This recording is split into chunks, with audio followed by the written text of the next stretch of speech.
Whether we believe in our capacity for self-government or whether we abandon the American Revolution and confess that a little intellectual elite in a far distant capital can plan our lives for us better than we can plan them ourselves. What is the difference between a Democrat and a socialist? The greatest crisis today is not the Middle East, it's not Iraq or Syria, but it's climate change. Yeah. All the people don't have freedom, all the people don't have justice, and all the people don't have power, so that means none of us do. The big government lovers painted a picture of doom and gloom in 2011. The future must not belong to those who slander the Prophet of Islam. We see it in the STEM program. You know, people have talked about this STEM program being such a great deal.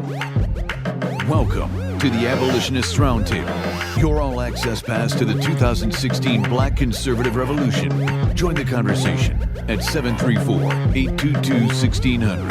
Now, here are your hosts, Del Marsh, Phil Stargell, and Janice Daniels. All right, folks, thank you for joining the Abolitionists Roundtable one more time. This morning, I wanted to just mention that last week, and you might notice that my voice is a little dark today, but that don't mean my heart is dark.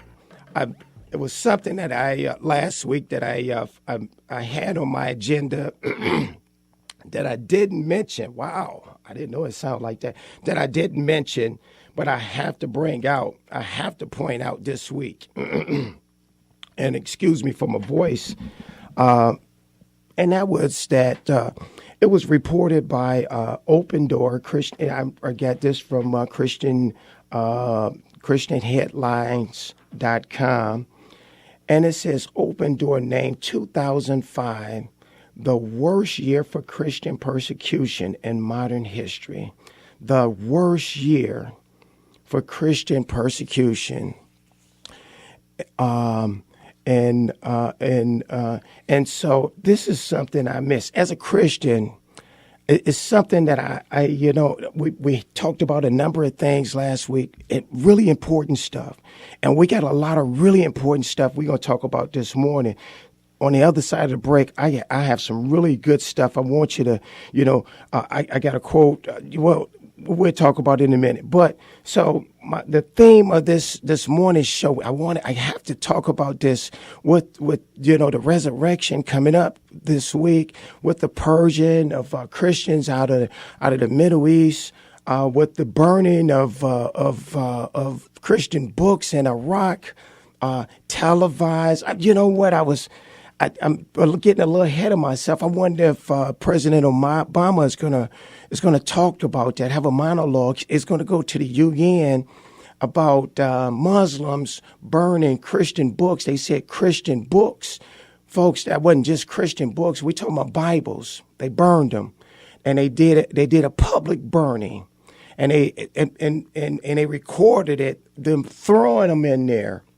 And so it's to purge all the 2,000 years of Christianity out of the Middle East, and the person that's in the White House right now is a part of that. Absolutely, he is, and he's complicit in that. And there is those in the Democrat Party and the Republican establishment. Well, here, let me go back. I apologize, because the Congress, they voted, I think it was, 391 to 0, that there was a genocide going on. That means that even our Muslim Keith Ellison had to vote yes for it too, because there was nobody that voted against it. And so we know that the State Department, they sent out John Kerry, and John Kerry admitted that ISIS is committing genocide against Christians. ISIS, but he didn't use the word ISIS. And so in a few minutes, I'm going to have a guest on from Friends of Israel Gospel Ministry. He's one of the head members of the Michigan chapter, and I want you to go to their website at foi.org. But Phil, I want to ask your question, and so the question that I want to ask our audience, and I want you to call in and you can reply to this, and give your comment.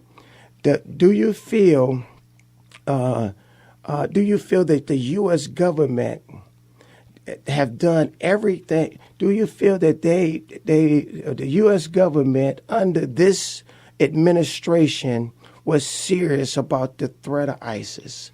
That's the opening question. And good morning, Phil. Good morning. Good morning to the audience. No, they haven't done anything even remotely to help in this situation.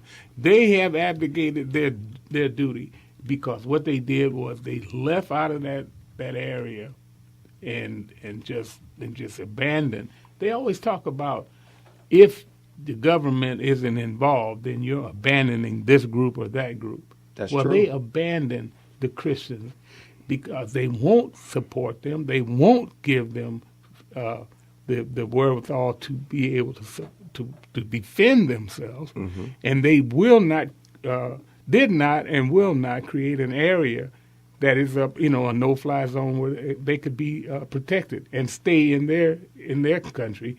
Instead of that, he's allowed that element to infiltrate into Europe and into the United States. Yeah, that's a good point. Do you feel that this administration have been serious about controlling and isolating this terrible group called ISIS and Hezbollah? I mean, it's just not ISIS. It's Hezbollah, Boko Haram, and so on and so forth. You know all the groups. Well, Del, I think that actually this administration has been complicit in the destabilization of the Middle East. And it is apparent that they have a great disregard for Israel. Yes. So, in fact, they are creating this environment where groups like ISIS and Al-Qaeda can flourish, quite frankly. So, no, they are not doing anything to stop it. In fact, I think they're supporting these groups. Well, Mayor, let me ask you something, because I remember, how was it, a couple of years ago, when the president and the State Department said that they missed the rise of this group ISIS. But what's interesting is that the president came out and said that we're going to destroy them. He called them a JV, and just so on and so forth. Mm-hmm. And now from that point, it's led to where now it's a genocide that's going on. I'm trying to figure out how can now suddenly it be a genocide, but a year or two ago, he was going to destroy this JV, his own words. Right. Well, he actually supported leaders being deposed, Gaddafi, Mubarak. He wanted these people to be deposed, and he knew very well that Islamist supremacists would be controlling the region. He knew that. I don't care how innocent he appears, because he does have that sheepskin look. Absolutely. But inside there is a wolf of historic proportions, as far as I'm concerned. That's true. And he hasn't taken any responsibility. He won't even allow Hillary the front for us, the negotiations and stuff like that. And the one person that you can push that the failure of the Irish Spring. I mean, not Irish Spring. You got St. Patty's Day on your heart, huh? Keeping everything clean. Yeah, but they are the Arab Spring. I mean, that was the whole idea. They supported that, and what happened? That was the leverage at to which they were able to get information on where this ambassador was, and that's come out, and you haven't heard anything about it. But Obama has allowed Hillary to be protected by the State Department and by the federal government of all of her failures, but none of that gets to him. He's the one. That's his policy. Right. He's the one. I noticed that he's always able to escape no matter what happened. Yeah. Well, look at it. The IRS. Yes. All the NSA. All of these Fast and Furious. All of that.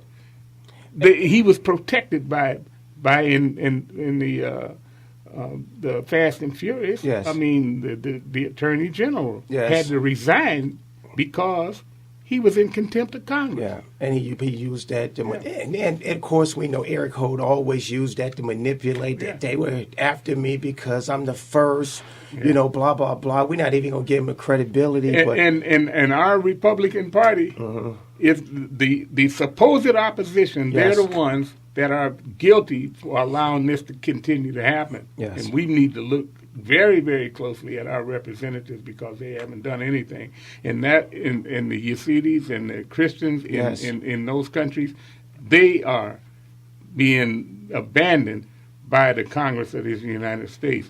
But because it is the president's job, but it's also the funding mechanism to tell the president, hey, let's protect those Christians. And what's interesting is I noticed that our guest is with us this morning. I noticed that we know, Mayor, that right now the Middle East is even worse than it was just 20 years ago. Yep. Under this administration, it's worse than it was 10 years ago. It's worse than it was 2 years ago. Yeah. Yes. I mean, truly, it's escalating. It's escalating, and it's coming to America. Yes. So thank you very much, Democrat Party, for not supporting American ideals of limited government. Actually, they import. They are part. It's a part. They're importing it right now. Yeah. Absolutely. And so here, let's get to what I guess because I like to continue this, and I want to get to a soundbite. Good morning, Tim. How you doing this morning? Del, I'm very well. Thank you for having me on. It's great to be here this morning. Awesome. Tim, me and you always, and Phil, we always, and the mayor too, we do the Walk for Israel every year. I was a part of when you brought in, Phil and I was able to join you when we brought Dr. Mashush, what's his name? Dr. Meshaway in. And so we were part of a private meeting. Phil and I went to lunch with him. I took him to church and so on and so forth. So we have a history with you. And so you are somebody that represent the same values that we represent.